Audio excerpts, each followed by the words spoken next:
For today's meditation, we are reading from Judges chapter 4, verses 1 onwards. And the people of Israel again did what was evil in the sight of the Lord after Ehud died. And the Lord sold them into the hand of Jabin, king of Canaan, who reigned in Hazor. The commander of his army was Sisera, who lived in Harosheth Agoyim. And the people of Israel cried out to the Lord for help, for he had 900 chariots of iron, and he oppressed the people of Israel cruelly for 20 years. Now Deborah, a prophetess, the wife of Lapidoth, was judging Israel at that time.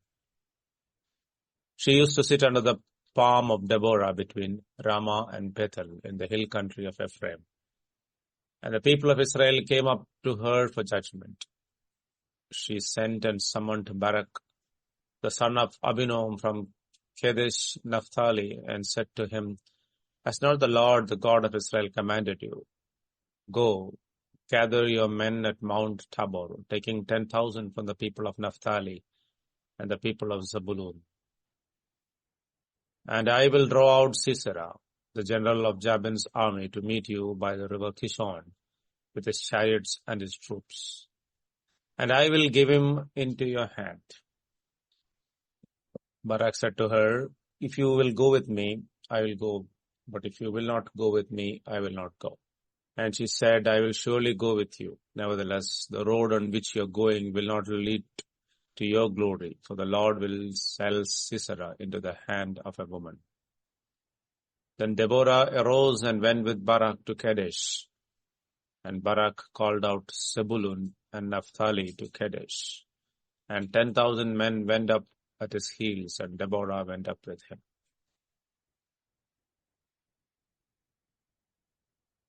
The events which are now described occurred after the death of Ehud, who delivered Israel from Eglon, the king of Moab. Israel sins once again, following the pattern which the author has already outlined in his introduction to Judges. Doing evil in the Lord's sight. It is very likely that the Israelites did not conceive of their actions as sin. After all, the Israelites of that day did what was right in their own eyes. In such a culture, something is wrong only if you think it is. But that does not reduce the guilt of wrongdoing, which will be judged according to God's flawless and upright standards of righteousness, justice, and mercy. The tribes named in verses 30 to 33 of Judges 1, Zebulun, Asher, and Naphtali, were all tribes in the northern portion of Israel. None of them succeeded in totally destroying the Canaanites in their territory, and all were therefore forced to coexist with them. They blamed this on the strength of enemies' military might. In the concurrent episode, the Israelites will defeat the Canaanites and possess the land to the north, especially the plains. This is crucial because the plains are the place where the Israelites can practice farming, because they are an agrarian community. And secondly, the main trade and communication routes take advantage of the plains. Thus, to control the plains is to control travel and commerce and communication. Up until now, the Israelites weren't able to travel freely or use the fertile plains, but used little known way, but were forced to use the back roads. God sold the Israelites into the hands of Jabin, a Canaanite king who reigned in Hazor, a city located approximately 20 kilometers north of the Sea of Galilee. It was once a major Canaanite city that was defeated and destroyed by fire at the hand of Joshua. Later on, the Canaanites returned and rebuilt the city, making it a royal city. Hazor was located in the territory of Naphtali, which explains why Barak was commanded to gather troops from Naphtali and Zebulun. The commander of Jabin's army was Sisera, who terrorized the Israelites for 20 years, prompting them to finally cry out to the Lord for help.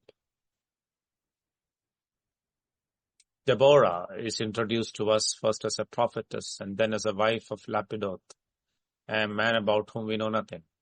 She was both a wife and a mother who judged Israel. Deborah judged Israel in the same way that Moses and other judges judged the Israelites. They helped people understand and apply God's law to their particular circumstances. In a day when men were doing what was right in their own eyes, she was among those who sought to know what was right in God's eyes. In her role as a prophetess, Deborah summons Barak and conveys God's instructions to him. These instructions are not presented as Deborah's thoughts, not even as her interpretation of God's revelation, but rather as God's direct command to Barak. Surely Barak knew that God was commanding him to lead the Israelites in battle. He was instructed to assemble 10,000 men from the tribes of Naphtali and Zebulun and lead them to Mount Tabor.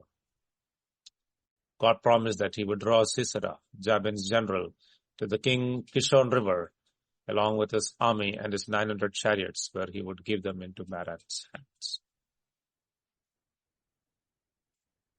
Defeating Sisera with his large and well-equipped army seemed like an impossible task, and indeed it was.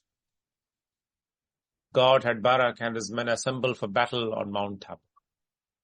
He was apprehensive of the might of the army of Sisera and insisted that Deborah go with him. The reason that Barak wanted Deborah to accompany him was because she was a prophetess. Barak was convinced that God would go with him if Deborah accompanied him. In a way, it was good for Barak to want to be assured that God was with him, but in another way, it was sad because he had no assurance of God's presence with him apart from Deborah. Yes, Deborah spoke for the Lord, but he was not content to act on what she said. Barak wanted the reassurance of a physical presence with him as well. Yet Barak rose instantly to the task when Deborah passed on the word today. He did not delay out of fear of inefficiency. He set out to what looked, humanly speaking, like his doom. His instant obedience ensured the victory. For the Lord gave them complete victory against Sisera and his army. How could Israel rout such an army with a sword when they were virtually unarmed? Our text tells us that it was the Lord who routed Sisera and his army, not the Israelites. And beyond this, we need to keep in mind what we are told in the Song of Deborah in chapter 5. In verse 19 of chapter 5, kings came, they fought. The kings of Canaan fought at Tanakh by the waters of Megiddo. But they took no silver as plunder. From the sky the stars fought, and from their paths in heaven they fought against Sisera. The Kishon River carried them off. The river confronted them, the Kishon River. Step on the necks of the strong. The horses' hoofs pounded the ground. The stallions galloped madly. The battle really is the Lord's. At times it defeats Israel's enemies, while they merely looked on in wonder. Such was the case when God drowned the Egyptian army in the Red Sea. And such was the case when God defeated the Philistines at Mizpah and later at Michmash. I believe that it was also the case here. God used a 10,000-man army that gathered around Barak to lure Sisera into place, where God used the forces of nature to destroy them.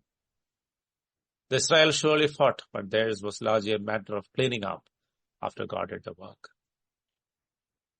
But this was possible because Barak obeyed instantly when he was called to act. He did not falter or hesitate to take his puny army and march to Tabor.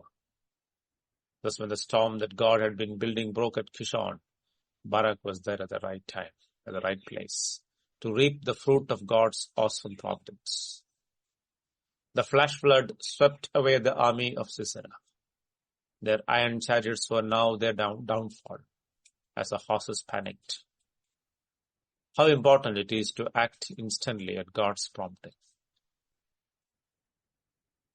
The Israelites did not stop at defeating Sisera, the commander of King Jabin. They continued in their pursuit of King Jabin until he was completely destroyed. That day God humiliated King Jabin of Canaan before the Israelites. Israel's power continued to overwhelm King Jabin of Canaan until they did away with him. Verses 23 and 24. The battle with Sisera was won that day. The defeat of Sisera and his army was a humiliating defeat for Jabin. He had lost his right-hand man and many of his army, yet the war with Jabin was not at won. The Israelites would continue to pursue and to defeat Jabin until they did away with him. It was another woman, Jael, who killed Sisera. She was a wife of a Kenite, apparently one who had crossed over to enemy side. Sisera made for their tent directly. He saw that he was left all alone on foot out of the ruins of his great army. But Jael refused to be on the wrong side. Despite this apparent heroism, however, it is Barak, not Jael, who is mentioned in Hebrews 11 for his faith. The song ends by saying, So may all your enemies perish, O Lord, but your friends be like the sun as he rises in his might. Deborah and Barak remind us that God looks for those whose heart is perfect towards him. Let us strive to be vessels to honor, responding to his call with the instant obedience of faith. Let us play our part in bringing about the victory of God over the forces of evil by trusting him and his plans much more than we trust our own judgment and plans. To him be the glory forever and ever. God bless.